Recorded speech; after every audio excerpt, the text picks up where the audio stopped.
Free agency just started and the Giants are already making moves. Let's get on into it. Locked On Giants starts right now.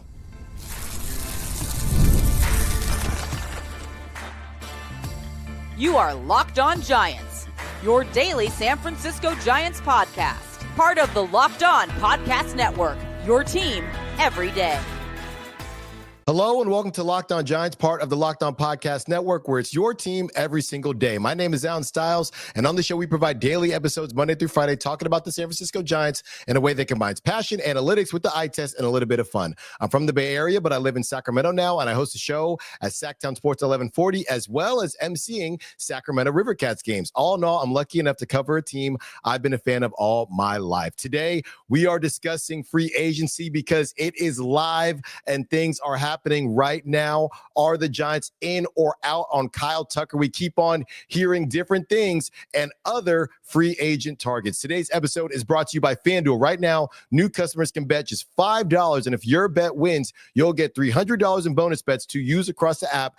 Download the app today. So this is going to be a very, very fun show. It's going to be a different show, but it's going to be a very fun show. It's going to be a different show because I'm going to be continuing to refresh my feed as things are already going down. I was driving home and, I heard that the Giants have already made a move. If you are just now tuning in, I'm doing this about 40 minutes in to free agency, right? So as fast as things went live, the Giants aren't wasting any time. So this is from Alex Pavlovich. Giants claimed lefty Reiver Sanmartin from the Reds, and outfielder Justin Dean from the Dodgers. Mason Black was DFA'd, to open a roster spot for that to happen. And if you remember, Justin Dean, he was the outfielder that was holding his hands up in the World Series when things got wedged. And we will see how all of that goes. I know he brings great speed. He was with the AAA team for the Dodgers for a good bit of the season, then got pulled up and really helped for those September call-ups, and of course is a great defensive outfielder. He got pulled in time and time again, and he's got the famous meme of his hands up. So that just happened. All right. And what I also wanted to get into, and again, I keep on refreshing because I don't want anybody to miss anything. But yeah, that was 39 minutes ago. Nothing else since then, but I will continue to check throughout the show. What I also wanted to do is get into the starting pitchers. All right. So there are three pitchers that I wanted to focus on and why the Giants may or may not be in on them. The first pitcher, and this is all based on The Athletic, they ranked free agents and then said what their projected new contracts will probably be or in that vicinity. We know the longer you wait, you can sometimes get better deals. But number 11 on the list, and I think fairly likely for the Giants to give him a look, Zac Gallen. All right. He is a name that is making the rounds. He's 30 years old. 5 years at $135 million. Out of the other two guys I'm going to, all three of them, he threw the most innings between them, and the other two, I'm talking about Dylan Cease and, of course, Shota Imanaga. Number 8, Dylan Cease. All right, he's 29 years old. Now, the projection here is a little rich. 6 years, $187 million. And number 18 on the list, who it just didn't work out, had a great first season with the Cubs. And last season, he was dealing with a couple different injuries, so he wasn't able to find his footing. Number 18, Shota Imanaga, at 32 years old. They think he might be looking at 3 years, $72 million. So you see what the different ages are, and you see what they're being offered or what the projections could be. And it seems like Imanaga might more so be up on the Giants list. So at 24, essentially 24 million a year, it's the shortest deal as well. Zac Gallen at 27 a year isn't terrible, but he is 30. So at the end of that, he'd be 35 years old. I guess the same thing for Shota if he were to sign, because he's 32 right now. But that doesn't really sound like what the Giants would be looking to do.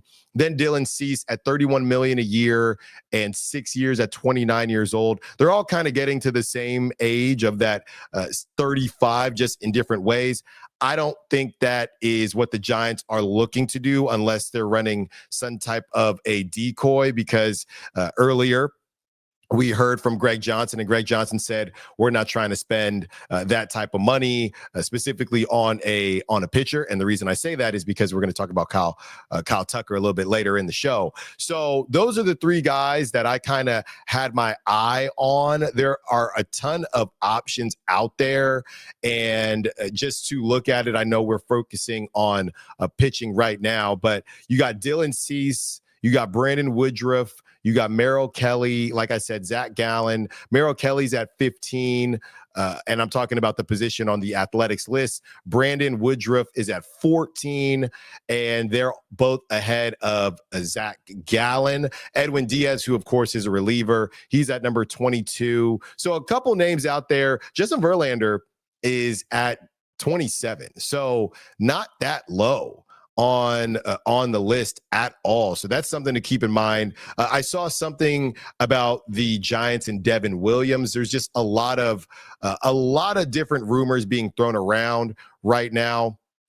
So this is another note, and this is from John Morrissey. Free agent reliever Devin Williams has reportedly been receiving a lot of interest in free agency. I would not be surprised. Here's a quote. I would not be surprised at all to see Devin sign with a West Coast team, perhaps like the Giants. The Giants are being connected to so many people right now that is definitely cool, but it's hard to keep up, number one. And number two, you don't really know what's real, or if, hey, the Giants have all these needs, so we're just going to throw the Giants name in there. So that's another name that has been thrown around as far as connection to the Giants. And we know the Giants are looking for, bullpen help as well as starting pitching help. Nick Martinez, another name, Adrian Hauser. So a lot of different names, and those are later in the list. If you look at the lefties, Framber Valdez, obviously Framber and Ranger Suarez, I assume, are too expensive for the Giants. That's just based on what they've said. Not a lot of lefties on this list, though. You got Shota, who we already talked about, Foster Griffin coming in at number 44. So Shota is 41. He is kind of a depressed asset right now. And I wonder if the Giants, the same way they did this with Justin Verlander, I wonder if the Giants are going to try to play the long game and get Shota and hope that he returns to form, basically what he was in 2024. I wonder if the Giants might go in that direction, or are they just faking us all out and they are going to be willing to pay bigger money for Dylan Cease or somebody like that? So we're going to find out here shortly. Like I said, I keep refreshing things, and I'm going to do that right now as we get to the other side. And when we return, are you in or out on Kyle Tucker? And are the Giants in or out on Kyle Tucker? Don't move. More Locked On Giants coming up. The NBA is back, and there's no better place to get in on the action than FanDuel, the official sports betting partner of the NBA. Even if you miss the start of a game or want to ride the hot hand, FanDuel has live bets on everything from who will score next to fourth quarter comebacks. Plus, you can even combine your live bets into a same game parlay for a shot at a bigger payout. It keeps every game exciting, especially when your team's making that late push. Right now, FanDuel is giving new customers $300 in bonus bets when your first $5 bet wins. So head to FanDuel.com to sign up and play your game. FanDuel, the official sports betting partner of the NBA. Kyle Tucker is the name, and it was a very fascinating season for Kyle Tucker. Obviously, the Cubs wanted to sneak in a run here before they were possibly going to lose him in free agency. They make a move for him, and he was up and down. I mean, there were people calling for him to get traded at some point, and it's been very confusing what the Giants' interest level is with Kyle Tucker, just based on what we've heard and whether or not the idea is that they're running a decoy. Of course, the Giants do need a right fielder. So I have for you, let's start with where The Athletic has him slated, and it's pretty high. It is pretty high. He's number 1 on the list, according to The Athletic, and they have him as the number 1 guy in terms of what other teams and what teams are going to be interested in and what they'd be willing to pay. So Kyle Tucker, all right, they are projecting him at 10 years, $427 million. That's a lot of cash. Now I'm going to start with the idea that they're not in on Kyle Tucker. And then I'm going to give you something a little bit more recent from Jeff Passan that kind of says a reason why that might not be the case. So this is from Jim Bowden of The Athletic. The Giants will focus on improving their rotation and bullpen. So don't be surprised if they make a strong push for one of the top starting pitchers in the market in the group of Framber Valdez, Dylan Cease, Michael King, Shota Imanaga, or Ranger Suarez. So that is from Jim Bowden. Greg Johnson saying another thing. Somewhere in the middle, I think, is where the truth is, and we're going to find out pretty soon here. They also, he says, could make a run at Max Scherzer on a 1-year deal and bring back Justin Verlander for 1 more season. This is where he starts talking about the hitting. I think they need 1 more bat to go with Willy Adames, Rafael Devers, Matt Chapman, Elliot Ramos, Jung-Hoo Lee, and rookie Bryce Eldridge. I would agree. The biggest upgrade position for me would be right field, but it doesn't sound like they'll be pursuing Kyle Tucker or Cody Bellinger, despite the impact either would have on this lineup. So that came out a couple days ago. Now you have Jeff Passan more recently saying Tucker falls in that interesting bucket where he will rightly demand a contract in excess of $300 million. But the number of teams willing to pay that limit will limit his options.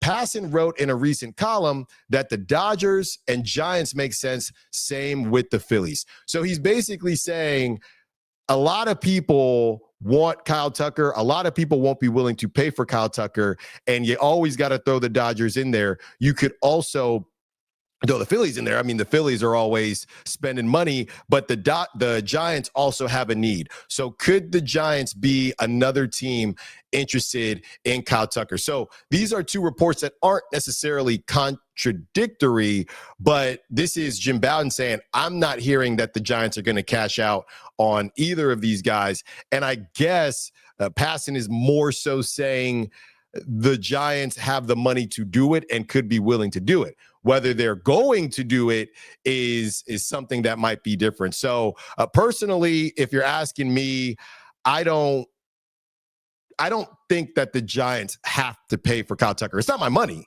So if you want to pay, go ahead and pay. But I don't think the Giants have to pay for Kyle Tucker in order to compete. I don't think they have to. I think there is enough out there. I think there are other bats out there that could really help as far as the right field position is concerned. So I do think that Cody Bellinger could be interesting. He could pepper that wall in right field. He could also play right field. He could play center if you needed him to play center. And he's not going to be as expensive as a Kyle Tucker. I know he might not be as good and give you that same production, but you would be getting similar production right around there based on, we talked about Cody Bellinger earlier this week. So he's number 10 on this list. So Cody Bellinger is number 10, and the best fits, he does not pop up on the best fit list for the Giants, but his contract prediction is 6 years,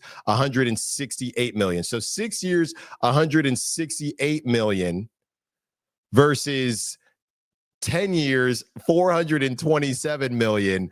I mean, And I think the other part of this is, will all these guys get what they're looking for early on? And you never can trust a Dodger or anybody associated with the Dodgers. But early on, we were essentially told, or it came out, that the Dodgers weren't really interested in pursuing Kyle Tucker. I don't know what that may look like now that free agency is actually open, but that's what we were initially told. So I'm not sure what the truth is. What it does seem like is that there aren't a lot of teams that are in a position to pay that amount of money. And if there are not a lot of teams in a position to pay that amount of money, then maybe that amount of money changes. Because if you're looking around, okay, well, I know I'm worth this. Okay, well, this is the market, and there are not a ton of teams that are willing to pay you that. Now, where do you go from there? But I would look at a Cody Bellinger, okay, and there's Kyle Schwarber. Kyle Schwarber for a DH, the Giants, I love it, but for a DH, I just want to see 5 years, $160 million. Not crazy, probably because he doesn't play the field, but yeah, that's probably still.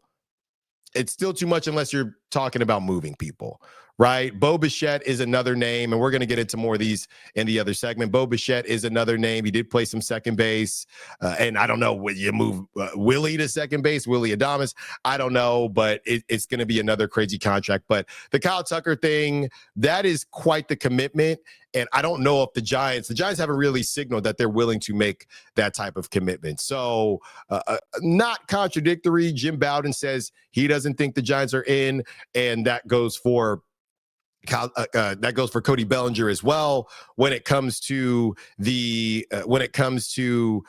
report from Jeff Passan, he's more so saying the Giants have it.